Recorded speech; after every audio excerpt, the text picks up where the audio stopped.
So MrBeast trapped the guy in a circle until he lost 100 pounds. This is gonna be a wild adventure, but we're gonna hear from Madge himself. So stick around for that. Let's get started. Pee-whoop.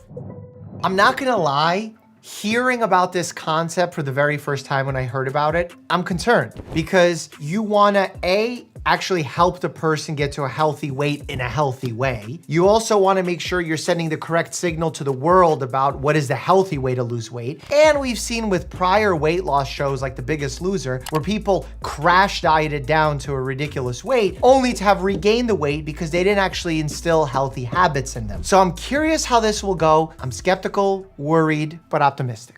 This is my friend Madge, and if he loses 100 pounds in the next year, I will give him $250,000. 100 pounds in 1 year. There are 52 weeks in a year.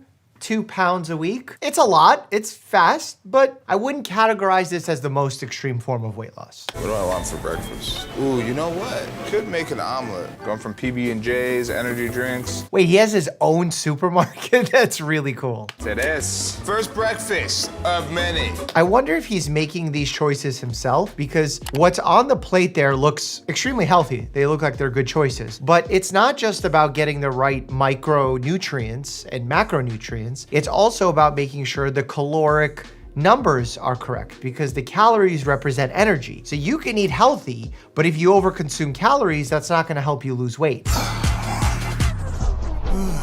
He just started working out and I think he's already going to bed. I mean, he's doing 135 on an incline bench. That's not easy. That's tough for a lot of people. I think it's hitting him just how hard this is gonna be, which is why we got him a trainer. I'm gonna go introduce him. This is your personal trainer, Coach Wall. You're about to get me shredded, huh? Yes, sir. About to lose this belly? Yep.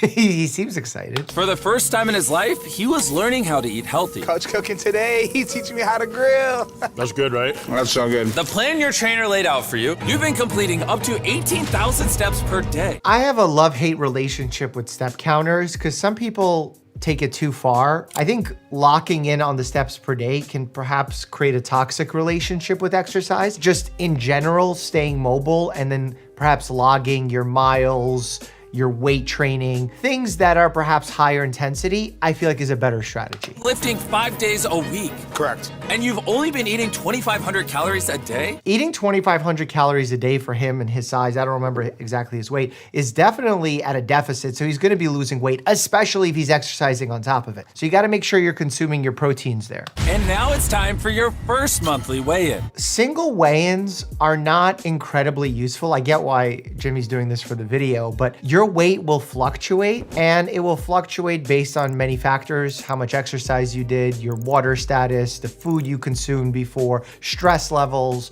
microbiome changes. So I like getting an average taken at the same time over the course of a couple of days or maybe several days. That way you get a sense of where the trend is going. You lost 20 pounds! What? Yeah! So 20 pounds in 30 days is quick. That being said, he may have weighed in very bloated, very heavy after a large meal at the end of a day. All those factors are gonna play a big role on that first weight loss. Your first challenge is on day 60. After your second monthly weigh-in, For every push-up you can do, I will add $1,000 to the prize pool. so if you do 100 push-ups, I'll give you $100,000. Wow, straight 100 push-ups is gonna be hard at that weight. If I'm trying to get better at push-ups, I would start a progression where you're starting perhaps on your knees in order to be able to get the maximum number of reps in before muscle failure. I mean, if you're doing 10 and you're failing, that's gonna be not only demotivating, but not allowing you to get a little bit of cardio workout there as well. All right, first smoothie ever. Literally first smoothie that I have ever made in my entire life. Protein scoop. Whey protein is a good way to increase someone's protein intake without adding calories. The thing with smoothies, and juice is probably worse than smoothies, is you can easily overconsume fruit. Like if you're trying to make a orange juice in a glass, it's conceivable that you use so many oranges that now your sugar intake is absolutely through the roof. I prefer to eat the fruit, and there is something to be said about the act of chewing. The act of chewing impacts how your body metabolizes those ingredients. And when you're thinking about benefits of fruits, you're thinking about fruits that have high fiber content. So ideally you want to shift to berries. They have a little bit lower sugar content, better fiber profile. So that's a direction I want to go into. Now, pushing your body to its limits every single day isn't healthy. So we made sure Madge took rest days and got weekly checkups from a doctor monitoring his progress. Oh, that's awesome that they're thinking that far ahead. I was actually kind of worried about that because rest days are absolutely crucial, and you should have variations in your intensity in your training. Like for example, if you're trying to run faster, you want to have times where you're doing tempo runs a little bit quicker. You want to have endurance runs. You want to have days where you're just walking and you're having recovery days. And then there's a day where you just shut it all off and don't do anything. $1,000, $2,000, $3,000. God, Jimmy, stop with the money. I will say that's really motivational, probably. 31, 32, 32. Ah! I would have given him that 32.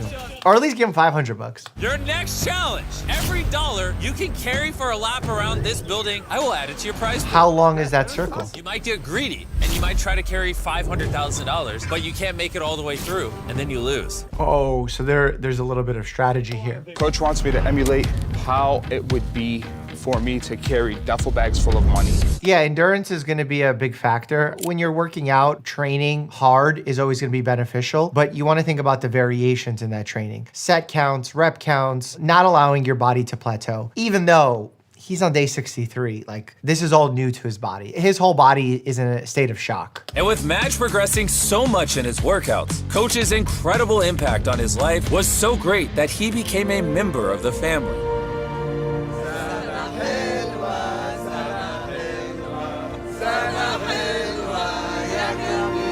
And because their bond was so powerful, what came next was the worst thing that's ever happened in one of my videos. I did hear about this, and this is tough because I don't know a lot of the details, but I've seen the headlines. Hey, how's it going? Hello, right? Yeah. How you doing? Are you telling me I'm fired? No. This is bad. No, I wish that's what I was telling you, I'll be honest. But I do have really unfortunate news. I hate to be the first to tell you this. Coach Wall was found dead in the park yesterday.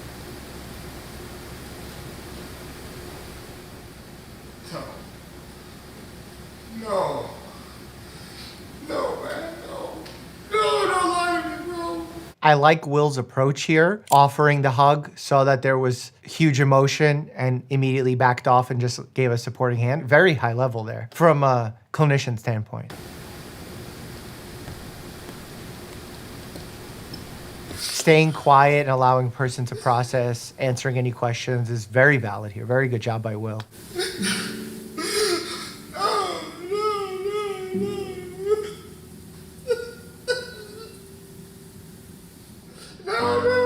gotta be a joke, bro. There's no way. Bro, there's no way. You also have to take into consideration that he's been living in isolation and only seeing his coach. That's heavy to develop that sort of bond with someone and lose a loved one. The loss of a loved one is actually called bereavement. Your reaction to that bereavement is called grief. I have to really remind not just my patients, but you at home that bereavement and the grief that comes after bereavement is not a psychiatric condition. It can become one in that it can create a condition known as prolonged grief disorder, but on its own, it's part of normal living and dying. So it's not mandatory to do psychotherapy, counseling, medications during an acute grief episode. Just being surrounded by family, loved ones, if you're religious, some kind of clergy, perhaps a supportive clinician could help, but necessarily needing psychiatric or psychological support is not mandatory in the majority of cases. We are resilient to this. Over the next few days, visitors poured in to help process his grief while he contemplated the decision of continuing or stopping this video. Again, I don't know his previous psychological and psychiatric history, but being alone in isolation and losing weight is a high stress state. Imagine you're eating at a caloric deficit, so huge stress on the body. You're isolated from your loved ones, huge stress on the mind and body. And now you're going through this tremendous loss that can predispose all sorts of psychiatric conditions to flare up, from PTSD, major depressive disorder, anxiety disorders like generalized anxiety disorder, amongst others. We're not pulling the plug on this. Yeah? I can't let him down. I'm doing this for myself, and now it's for Coach too. You know, I told you I saw some headlines about the death of this coach, and I actually asked Jimmy about it. He told me that the family wanted to keep it private, but somehow Newsweek was able to find out that there was an accidental death due to a substance being found in the blood, kratom, an illicit drug that people use for a variety of reasons to feel better. It has opioid-like effects, but that's why you got to be very careful using illicit substances, and why very often you'll hear me decry any kind of drug use on the channel. To honor his mentor and friend, Coach Wall, Madge refused to take on another trainer for his next challenge. I understand why he's doing that, but I would encourage him to keep a trainer, because you want to make sure you're not hurting yourself. And it's very easy during an emotional time like this to actually hurt yourself. 100 days ago, Madge weighed 324 pounds. And now, let's see what he weighs. You've lost over 50 pounds! It's so awkward going from that darkness to now this very lighthearted happiness. Let's see how much money Madge can carry. We have $100,000 that you can win. You can carry as much or as little as you want, but if you drop any of it, you walk away with nothing. You know, I don't know the right way to have covered this video. You want to be respectful to the family. You want to commemorate the person, but man, this is so heavy. Let's go, man. All right, he's off. Come on, Madge, you got this. All right, he's cooking. Bro, he is running with that thing. $40,000. How much time does he have? He can go as long as he needs. He just can't set it down. You need a break? You can just put the money down. No break. Yeah. Keep going, keep going. 3/4 of the way. And then Jimmy's whole thing is to demotivate him and make it harder. What role are you playing here, Jimmy? Pick one. You're almost there. Less than 10 steps. Cross it. Your prize pool has now increased to $321,000. In Deal or No Deal, as an example, they have the banker who's clearly the villain in the situation. I don't know what Jimmy's role is in these videos. Is he cheering people on to earn the most amount of money? Is he trying to discourage them to lose? I don't know where he fits in this whole scheme of gamifying everything. For our next challenge, if you can do a mile in under 8 minutes and 30 seconds, half of your 1 mile time at the start of the challenge, I'll add another $25,000 to your prize pool.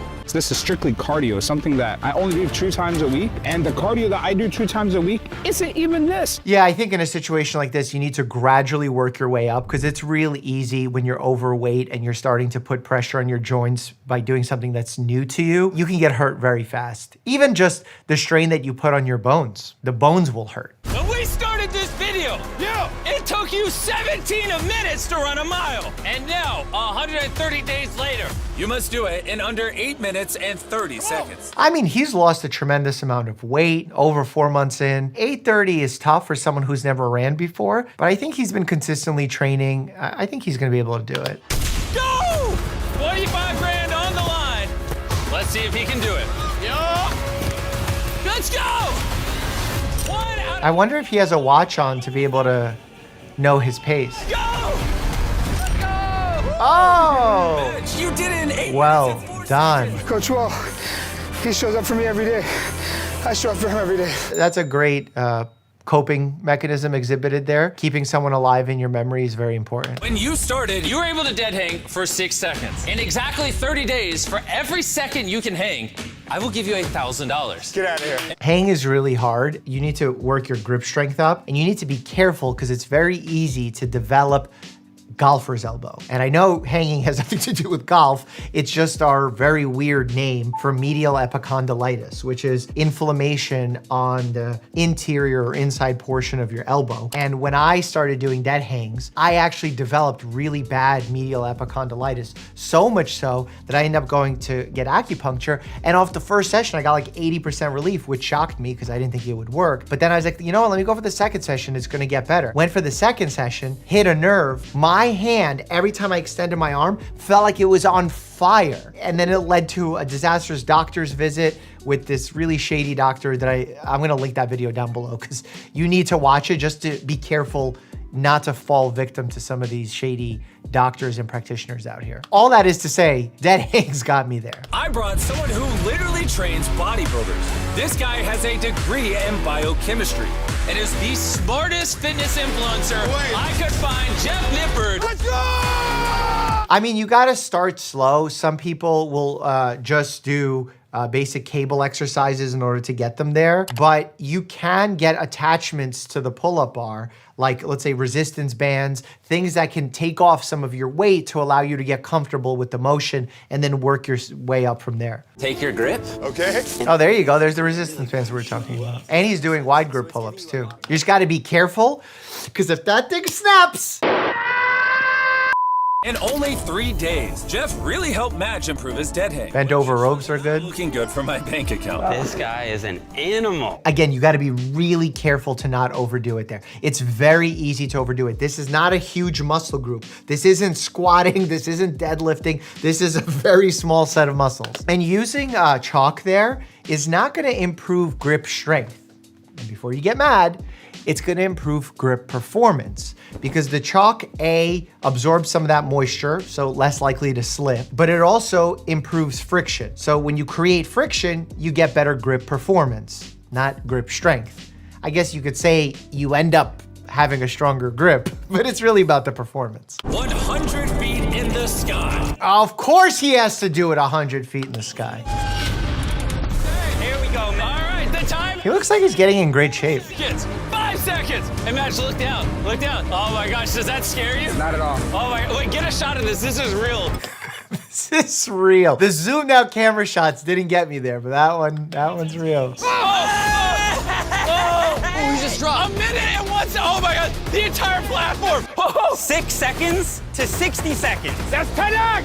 Hello? That's 60,000! I'm so proud of you, man. No way! We're not stopping there because as you'll remember, If he could do a pull-up, I'd throw in an extra 10K. He's gonna try to do the pull-up after hanging for 61 seconds. That's really tough. Let's go! Oh, wow, that's really good. And he held it too. do another one. Oh! Wait, 3. Wait, he doesn't need help.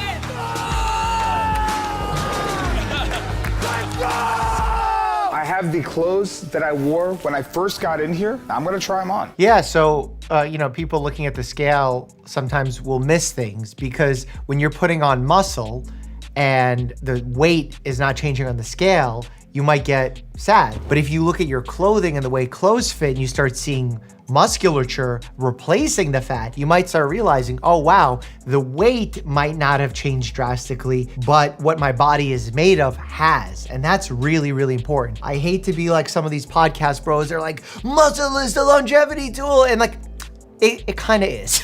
Even grip strength. Obviously, they're doing a kind of a jokey thing with the dead hangs, but grip strength after the age of 50 literally correlates with how long you're gonna live. It allows you to understand how well you'll perform opening jars and holding doors and getting up from a seated position. Grip strength matters for your livelihood as a human, and it's reflective of your general fitness. And general fitness allows you to live a longer life, if for nothing else, a higher quality of life. This is a bodysuit. That is a 1-to-1 replica of Madge on day 1. No joke, we scanned your body, saw exactly where you lost fat, and created this suit. This fat suit weighs exactly 97 pounds. He is now back at his starting weight. You probably forgot what life used to feel like. Let's do a lap. This is actually probably the most valuable thing of this video. Some people might find this silly, but I think it's valuable to show the quality of life improvement you get with weight loss. I've been accused of being fat phobic before on Reddit, on YouTube, because we talked about weight loss, we talked about bariatric surgery, Ozempic. People think it's because I'm fat phobic. No, it's because carrying fat to an excessive degree, like he clearly was when he started this competition, is not just shortening your lifespan, it's ruining your quality of life. And as a result, it becomes less pleasurable to do things. It becomes less valuable to participate in social activities. You start feeling negatively about yourself, and slowly your world starts closing in. And we know the antithesis to happiness is loneliness. Over these 6 months, Madge slashed his daily caloric intake by 600 calories, decreased his fat mass by over 50%. I would have loved to see what his nutrition side of things was like, because we know the calories, but I would love to see what he was actually consuming. It's just making sure that he was eating healthy. And I think that would have been the better takeaway here, because it looks like he exercised off these 100 pounds. And the reality is the weight loss comes from the food, or from the lack thereof, but while consuming the right amount of food and exercising. Because while exercise won't be the primary driver of weight loss, it will be a primary driver of a lot of other healthy factors in your life. According to his doctor, if he keeps this up, he will have extended his lifespan by around 5 years. Oh, why do we do this? I'm not arguing that he extended his life, but the idea that we can quantify it like this, it's just not well validated enough to say he extended his life by 5 years, but another person who does this did 6 years. Like, I don't understand how that judgment is called. I gathered all your best friends, even David Letterman. David Letterman! What is David Letterman doing in this?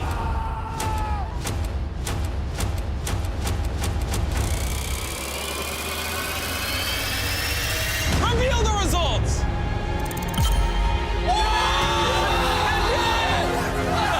David Letterman's like, what has my career come to? You know, without Coach Wall, I wouldn't have been able to do this. And he said it would be so cool that we get to do this together. And today's that day that we get to do this together, man. Thank you guys for watching. Well, that's a great ending. How about we talk to Madge himself?